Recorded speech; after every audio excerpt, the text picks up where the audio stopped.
Sejak hidupnya dimulai 4,6 miliar tahun lalu, bumi telah melahirkan dan memberi kiamat bagi bermacam spesies.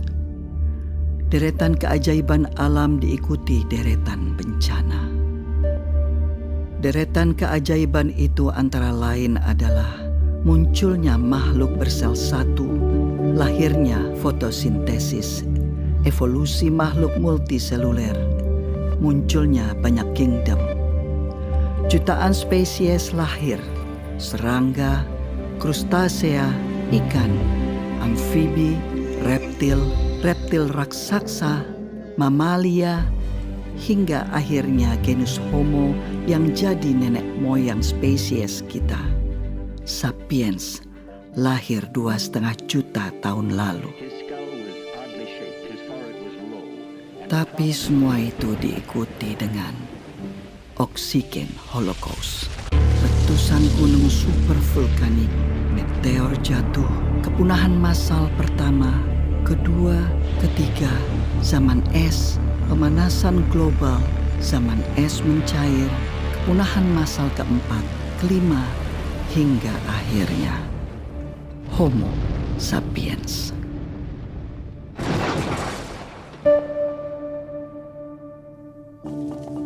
Peradaban sapiens hanya dalam usianya yang baru sekitar 12.000 tahun ini kemudian sudah bertanggung jawab untuk kiamatnya banyak sekali spesies. Mulai dari sabertooth, mammoth, jaguar raksasa saat mereka belum punya teknologi seperti sekarang ini, hingga sapiens modern seperti kita yang sudah jelas mengancam kelangsungan banyak sekali makhluk hidup di dunia ini. Oh man, show me please. Namun Homo sapiens sendiri selain memberi kehancuran bagi spesies lain, juga terus-menerus berjuang dari kiamat yang seringkali dibawa oleh makhluk lain, oleh organisme lain. Bahkan organisme ini begitu kecil, mikroorganisme, virus, bakteri, jamur. Lihat saja sejak zaman Fir'aun, sudah tercatat bagaimana terjadi wabah yang bisa sangat mematikan. Zaman Yesus, semua orang ketakutan dengan penyakit lepra. Kemudian bangsa Maya dan Aztec yang punah karena flu dan cacar yang diimpor dari Eropa. Black Death, Spanish flu. Di bumi manusia pernah nggak ada. Jadi kalau suatu saat manusia punah, ya nggak apa-apa juga. Gitu ya. Kalau manusia itu unik, ya istimewa enggak seperti biasanya. Kita itu ya sama dengan spesies-spesies yang lain, sama dengan kambing, kecoa, kutu. Itu salah satu kehidupan. Just an animal, eh? Nah, apakah kemudian dengan tingkat kecerdasan yang seperti ini manusia itu menjamin dirinya survival? Enggak, itu enggak. Kecoa itu ya, kecoa itu jutaan tahun masih ada. Itu. Kita belum apa-apanya kecoa itu. Kalau soal survivability itu adalah keunikan manusia. Apakah spesial? Apakah khusus? Apakah istimewa? Enggak, berbeda aja, cuma berbeda.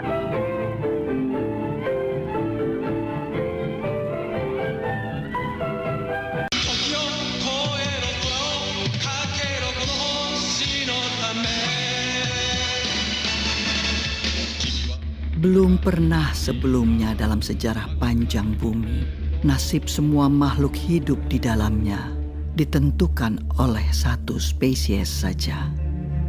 Kita, manusia. Ancaman nuklir, deforestasi, konsumerisme, agrikultur, eksploitasi lahan, eksploitasi hewan, modifikasi genetik, perburuan liar, polusi udara, polusi air, polusi tanah, hingga sepertinya sudah tidak ada harapan. この地球はゴルゴムのものではない。人類のいや生きるもの全てのためにこの地球はあるのだ。分かってくれ。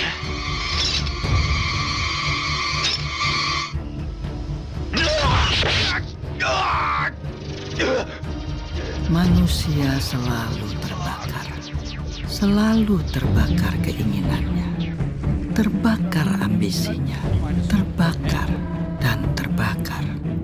Tidak pernah tahu kapan cukup adalah cukup.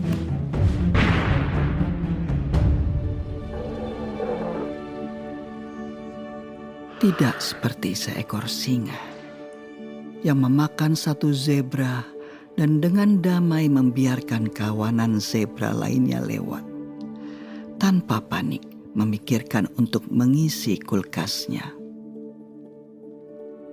Kalau dalam pemahaman saya, ego itu adalah sense of I, sebuah rasa bahwa ini adalah saya, dan saya ini sesuatu yang terpisah dengan apa yang bukan saya.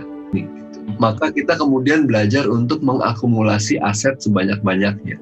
Aset itu bisa macam-macam, bisa keterampilan, bisa kekuatan, bisa jabatan, bisa harta benda.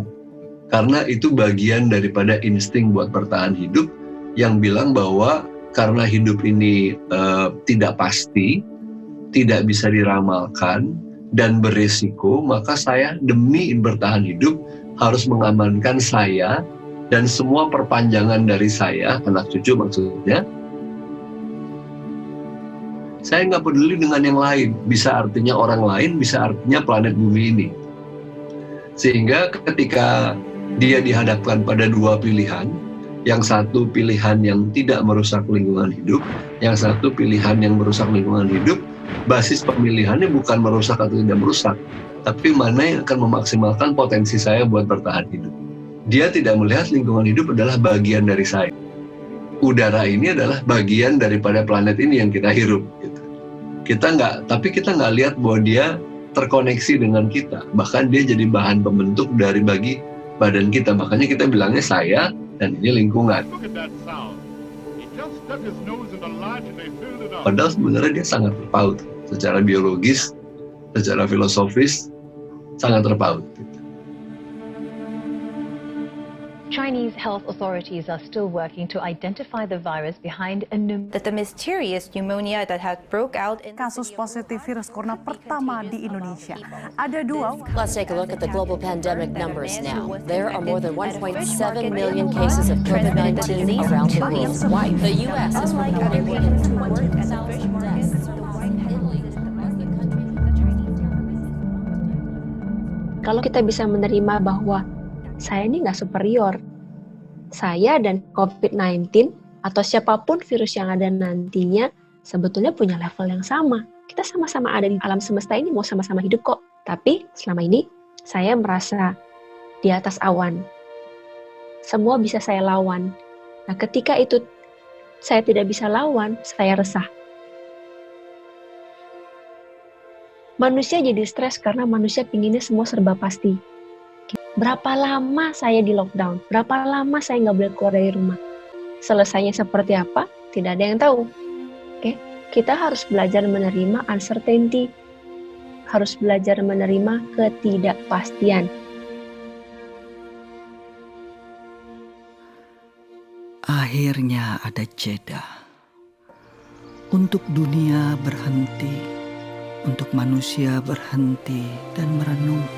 Melahirkan cinta bagi sesama makhluk hidup yang lain, hewan atau tumbuhan, primata ataupun unggas, kecil atau besar, yang jauh ataupun dekat, yang kelihatan dan tidak kelihatan.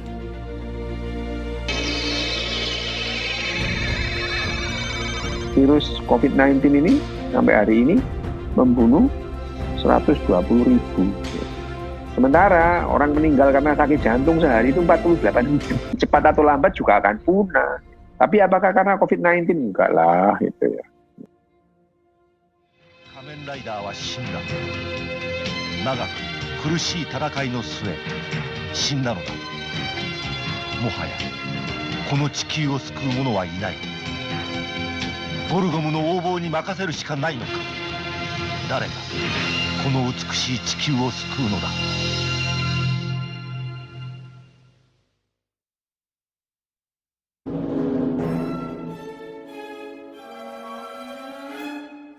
Sejak sejarah mulai tercatat, gangguan kesehatan mental manusia selalu lekat dengan misteri dan mitos.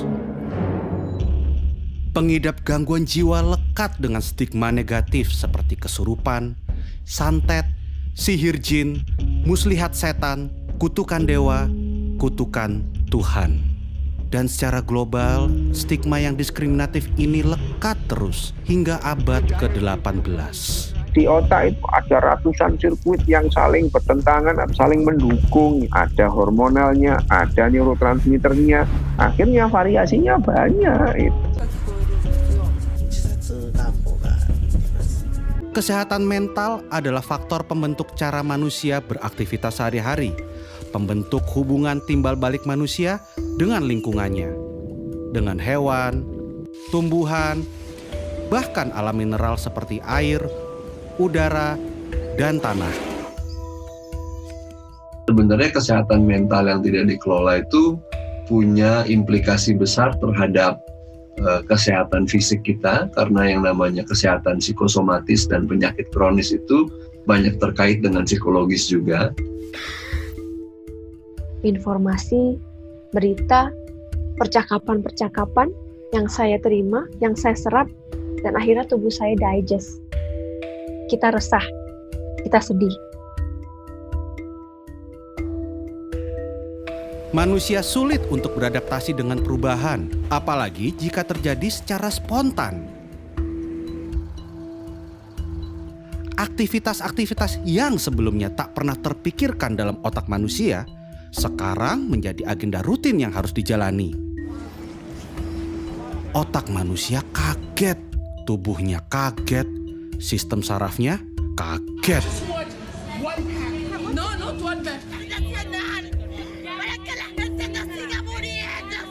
And as their frustration boils over, kebijakan ini ternyata justru berdampak pada peningkatan kasus kekerasan dalam rumah tangga di sejumlah. Kalau kita bicara tentang nerve system, sistem saraf otak kita, ada dua yang penting, simpatik dan parasimpatik. Simpatik ini yang fight or flight, parasimpatik ini yang rest and digest. Simpatik ini tipe-tipe orang yang begitu terima berita, dia stres, dia langsung makan yang lebih banyak, atau dia langsung merasa ada ketakutan yang berlebihan. Di situ hormon stresnya akan naik. Kebalikannya, justru parasimpatik itu adalah proses di mana tubuh kita ada di tahapan healing atau penyembuhan. Ketika kita ada di level parasimpatik, stres hormon kita akan turun. Tekanan darah kita akan turun. Kita akan jauh lebih rileks. Nah, kalau kita pergi ke dokter biasanya, terus kita bilang, Pak dokter, saya sakit. The ability to accept time as an ally is usually called patience. Psiko artinya mental dan emosi pikiran kita.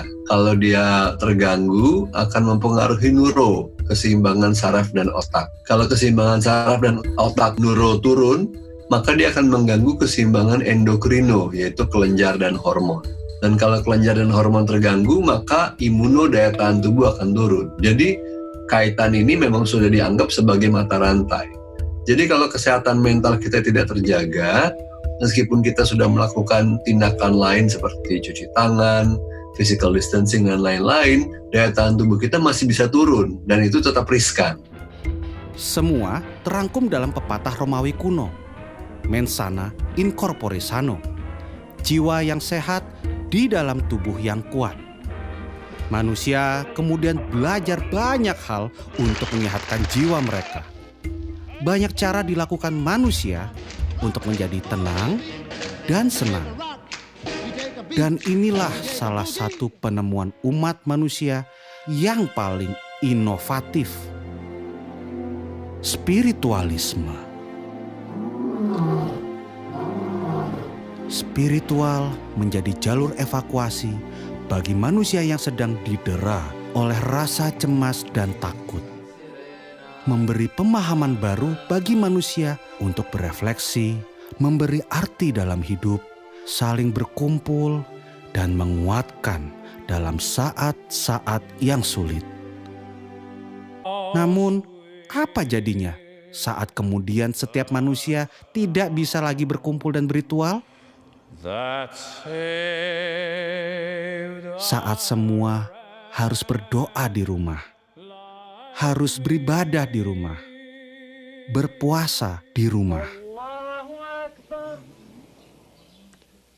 Allahu Akbar. God is most great. Sudah bertahun-tahun beribadah, ya pengajian, masa berkumpul memenuhi jalan kemana-mana. Ini Allah menghendaki kita beribadah secara khusyuk, secara tenang. Karena mungkin ibadah kita selama ini terlalu hura-hura, terlalu rame-rame, mengedepankan emosi dan massa. Nah, dalam suasana Ramadan kali ini Allah menghendaki kita beribadah dengan khusyuk, beribadah dengan tenang, supaya kita bisa berdialog dengan hati kita yang mungkin selama ini hati kita abaikan, nurani kita pinggirkan, nggak pernah kita ajak bicara. Saat puasa ini Allah menghendaki kita berdialog dengan hati kita.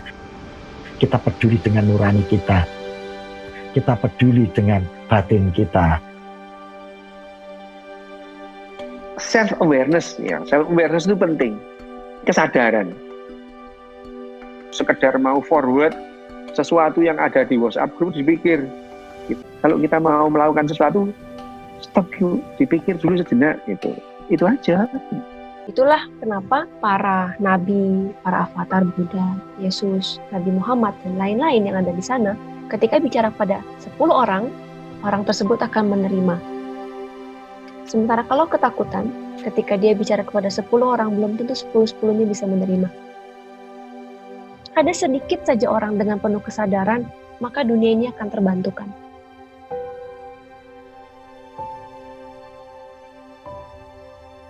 Ya ayyuhal nafsul mutmainnah irji'i ila rabbiki radiyatan mardiyah.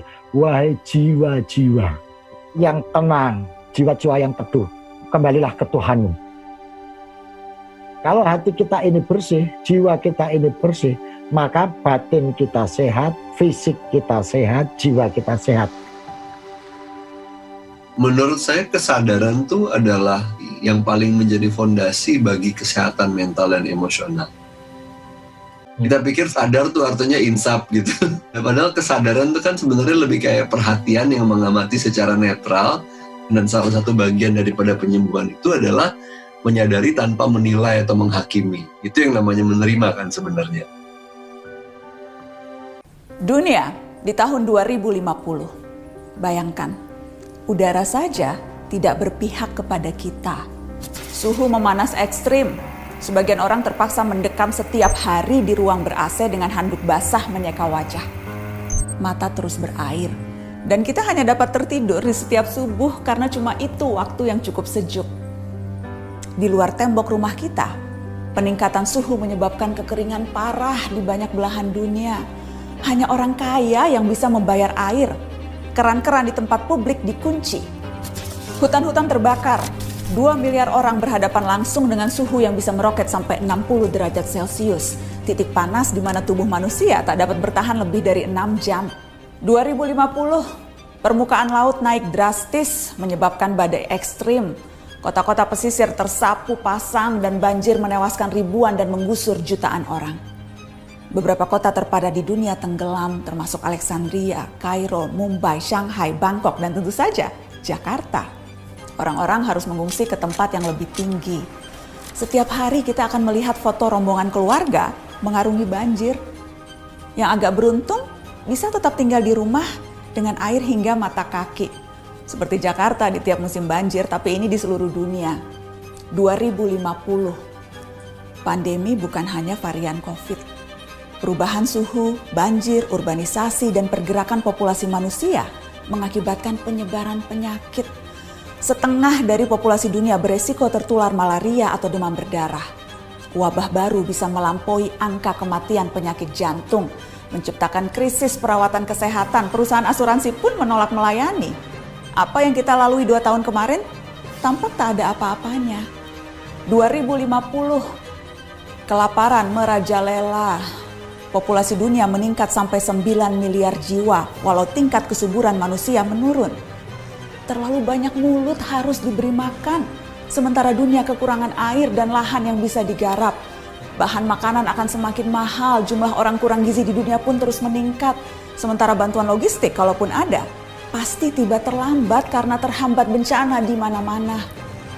2050, hubungan internasional tak lagi akur.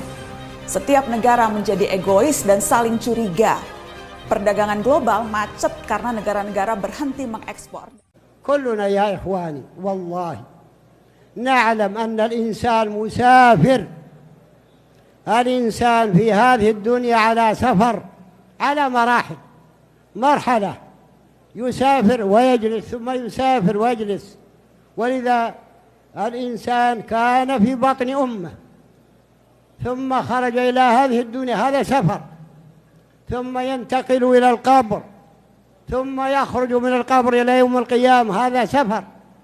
والاستقرار في الآخرة إما إلى جنة وإما إلى نار. اسأل نفسك كل يوم ماذا عملت؟ ماذا عملت لنفسي؟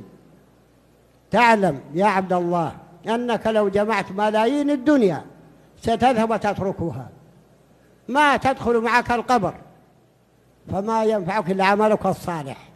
ولذا ربنا يقول وقدموا لأنفسكم.